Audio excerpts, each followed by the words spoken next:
Epa, no todo lo que se hace por amor es bueno. El amor a veces puede volverse tóxico. Y siendo el fútbol algo lleno de amor y pasión, no dudes que desde los partidos hasta la tribuna, la violencia en ocasiones es parte del deporte. Hoy, sin embargo, vamos a ver verdaderas escenas de acción y guerra. En este top repasaremos las confrontaciones más terribles libradas en una cancha. Algunas situaciones descendieron en escándalos irrepetibles. Prepárate para un viaje de infarto, pues estos son los 7 partidos de fútbol más violentos y sangrientos en la historia.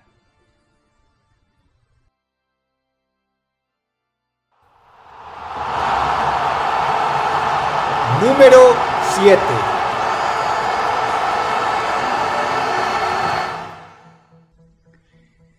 Si el séptimo lugar empieza así, imagínate lo que sigue. El interesantísimo partido que nos abre las puertas a este top enfrentó a 2 clubes, el Racing de Argentina y el Celtic Football Club de Escocia. Se disputaron en total 3 juegos con una victoria final del Racing, que pasó a ser el primer club argentino en ganar una Copa Intercontinental, en este caso la del año 1967. Hubo violencia durante los 3 encuentros. Sin embargo, el último fue descrita por la agencia de noticias Reuters como una pelea de bar donde las habilidades futbolísticas fueron reemplazadas por puñetazos, patadas voladoras y manoseos inapropiados. Si bien los locales echaron la culpa a los argentinos, tildándolos de violentos, lo cierto es que las agresiones vinieron de ambos lados. El árbitro paraguayo Rodolfo Pérez Osorio fue acusado de incompetente. La policía antidisturbios de Escocia tuvo que intervenir en pleno campo. 6 jugadores fueron expulsados, pero uno de ellos, un local de nombre Bertie Ault, se porfió y se negó a abandonar la cancha. Fue todo un show.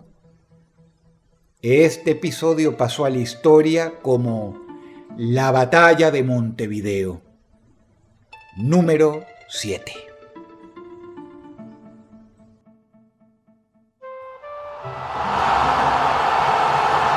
Número 6.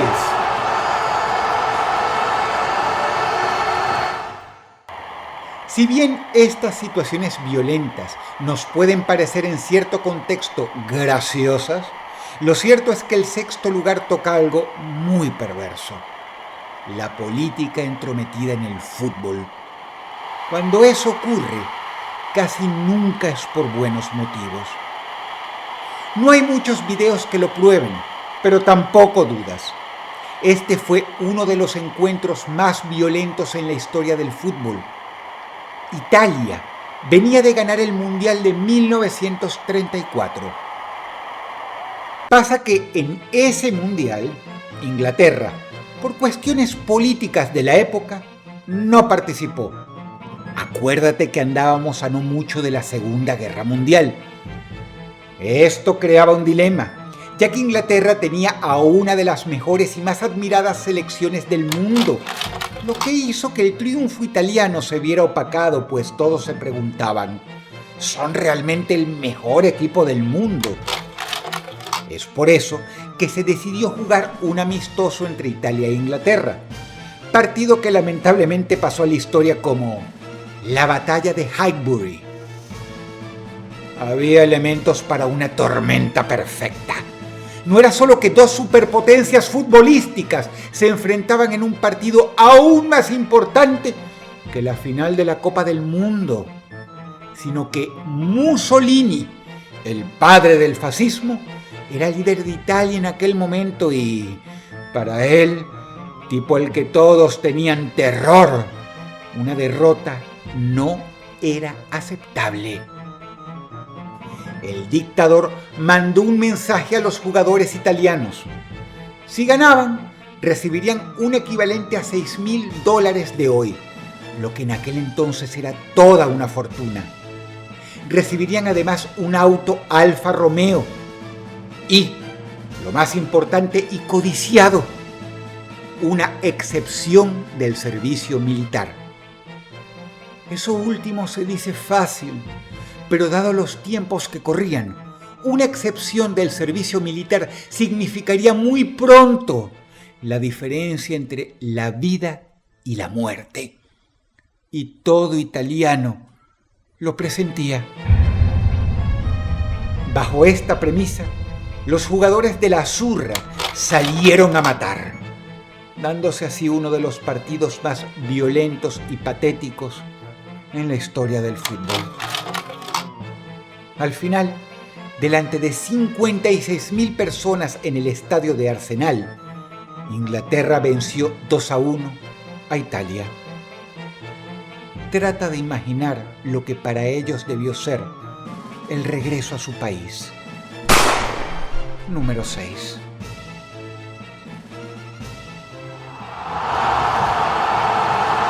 Número 5.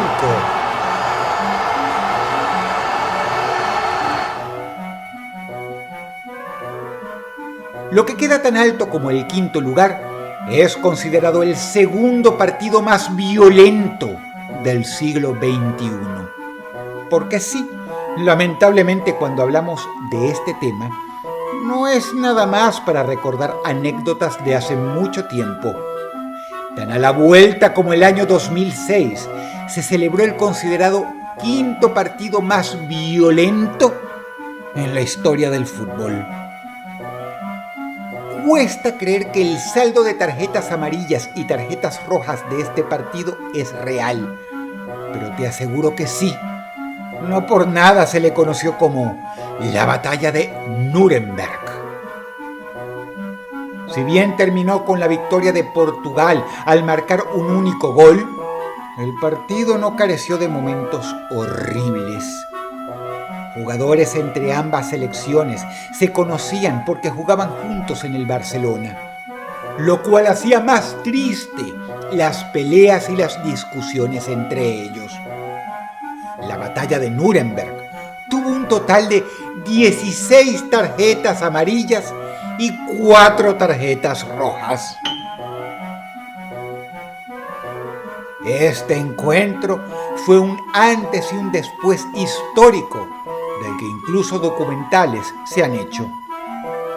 Hizo que hubiese reuniones a puerta cerrada, de no solo entre la directiva de las selecciones de Portugal y los Países Bajos, sino con todos los demás participantes del Mundial. Lo que ocurrió en este duelo de nada menos que una Copa del Mundo, exigieron desde la FIFA, no podía volver a suceder nunca, nunca más. Fue casi una pelea callejera más que un partido. Número 5.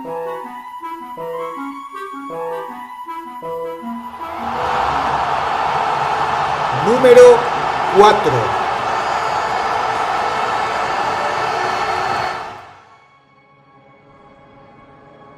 Luego del puesto 5, con un total de 20 tarjetas en un solo encuentro, ¿qué puede quedar más alto aún?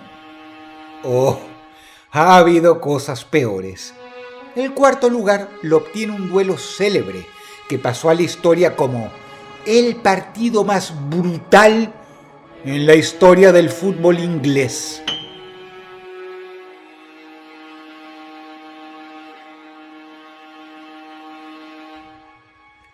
Era el año 1970 y se estaba disputando la final de lo que entonces era una de las competiciones más importantes del deporte rey, la Copa FA. Los clubes enfrentados eran Chelsea y Leeds United, ante 100.000 personas en el estadio Wembley y otras 28 millones viéndolos por televisión desde sus hogares. Se disputaba un duelo de infarto, el más visto en la historia de Inglaterra. Ambos clubes iban empatados 2-2. Los ánimos estaban caldeados. La ansiedad y presión se podían sentir en el aire y, como sucede en los duelos más infartantes, hubo que ir al tiempo extra. El encuentro fue tan violento que el legendario referee David Elleray concluyó que si este partido hubiese sido jugado hoy, habría resultado en 20 tarjetas amarillas y 6 tarjetas rojas. Al final, el Chelsea se impuso con 2-1 en el tiempo extra. Se dice fácil, pero fue una guerra. Número 4.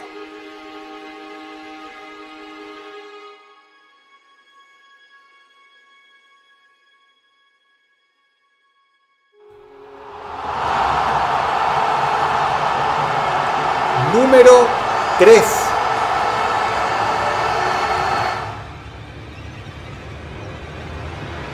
Luego del cuarto lugar, ¿qué más puede seguir?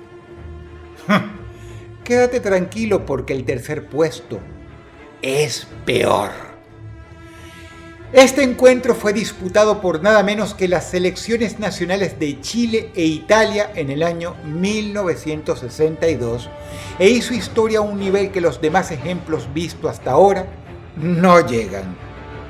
¿Cómo es posible? Presta atención. A este partido se le conoce como la Batalla de Santiago y fue el motivo por el cual se inventaron las tarjetas amarillas y rojas.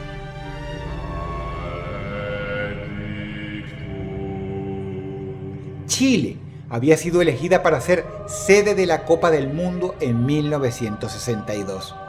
Pero lejos de ser un honor, aquello pareció más bien una maldición, porque tan solo en 1960 había ocurrido el terremoto de Valdivia, que, con 9.6 grados en la escala sismológica, fue el más potente jamás registrado en la historia.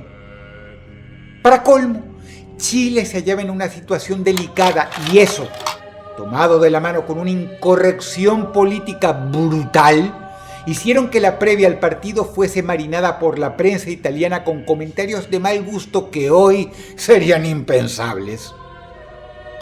Un periódico muy famoso llamado Il Resto del Carlino tildó a Chile de ser el país de todos los males posibles. Se animó a publicar cosas que no tenían nada que ver con el fútbol, pero que sin embargo por causa del mismo se usaron como ofensas. En Chile los teléfonos no funcionan. Los taxis son tan raros como los maridos fieles. En la capital chilena, barrios enteros han sido entregados abiertamente a la prostitución.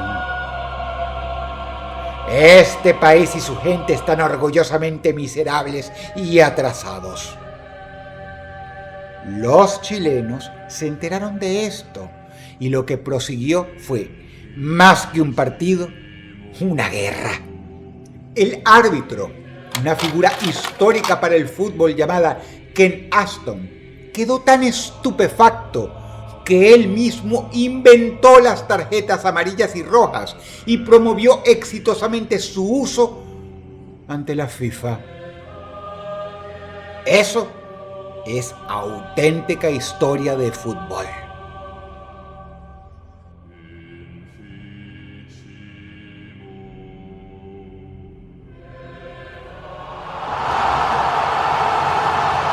Número 2.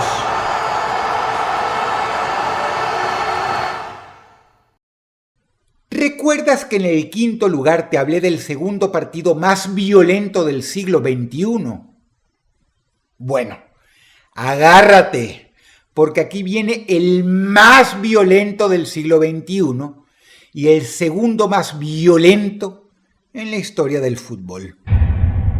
De hecho, Teis Sports, a 10 años del encuentro, lo recordó con este titular: el día que no quedó nadie en la cancha.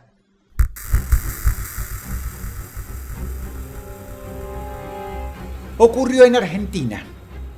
Dos clubes, el Claypole y el Victoriano Arena, disputaron un partido que es difícil creer que existió. Que una cita del árbitro, Damián Rubino, ilustre lo que fue. Se hace muy difícil apreciar si algún jugador no llegó a cometer una falta. El partido fue normal, entre comillas. Hubo un expulsado en el primer tiempo, un jugador recordado escuetamente como el de la camiseta número 7. Este caballero había quedado con bronca tras su expulsión. Así que, sentado en el banquillo, el sujeto de pronto no aguanta más y se levanta para ir a darle un golpe al jugador del equipo rival. Eso ocasionó literalmente esto. Una cosa es cuando un comentarista abusa de las metáforas diciendo cosas como «la cancha se convirtió en un campo de batalla». Pero pasa que en este partido fue literalmente así. Cuando el número 7 lanzó el golpe, los dos equipos, como piezas de relojería suiza, dejaron de jugar para ponerse a pelear. ¡Todos! Es acá cuando el árbitro Damián Rubino inició una masacre de tarjetas rojas. A pesar de haber sido un partido muy local, esto llamó la atención de la Asociación de Fútbol Argentino y también de la FIFA, quien con pesar denominó a este encuentro como el récord mundial de más expulsados en un partido. Número 2.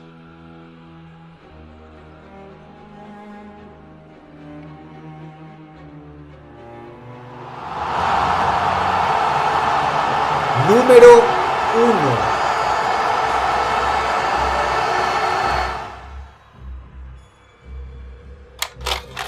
Lo que mora aquí arriba en primer lugar no puede ser visto con humor. Y a pesar de que pasó a la historia como la guerra del fútbol, el deporte en sí no fue el detonante de lo que ocurrió, pero sí ayudó a calentar mucho las cosas. Y por ello, en buena medida, murieron 4.000 personas. Honduras estaba gobernada por el coronel Osvaldo López Arellano. El Salvador por el general Fidel Sánchez Hernández. Honduras recibía una migración enorme de salvadoreños. Eso no fue accidental. El gobierno del general Sánchez estaba promoviendo la migración masiva hacia el país vecino. El motivo: se hallaban confiscando tierras para el cultivo y la ganadería, principales economías del país, y mientras más campesinos se fueran del Salvador, menos problemas habría con el reparto de tierras confiscadas. Esto a los hondureños no les gustó. Y aunque es menester por motivos de tiempo saltarse muchos detalles, lo cierto es que ambos pueblos estaban muy enfrentados. Cada vez había más reyertas en las calles.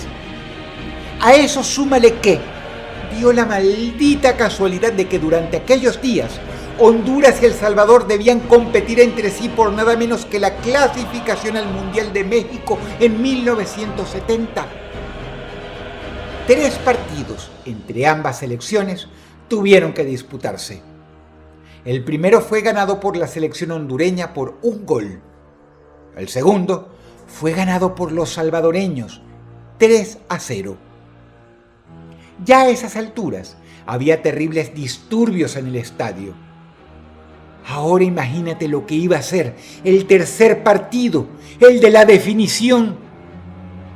Ese juego, quizá uno de los más dramáticos en la historia, fue disputado en México.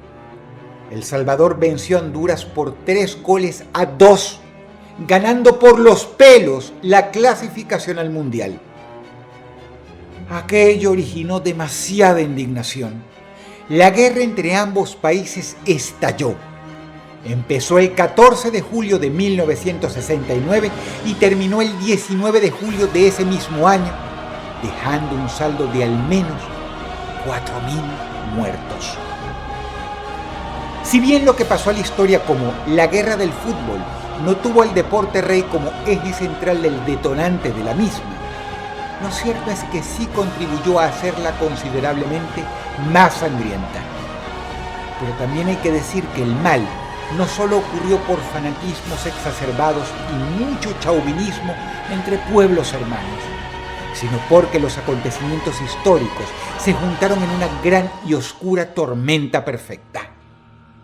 Los 3 partidos de la clasificación al Mundial de México 1970, disputado entre estas 2 naciones centroamericanas, significó, en buena medida, mucha pólvora extra al conflicto político.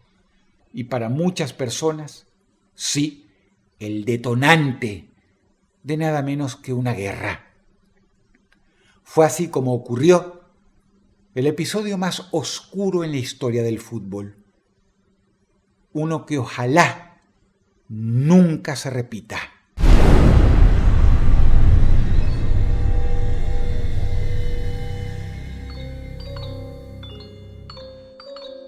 Si el video te gustó, por favor dale pulgar arriba y suscríbete a este canal.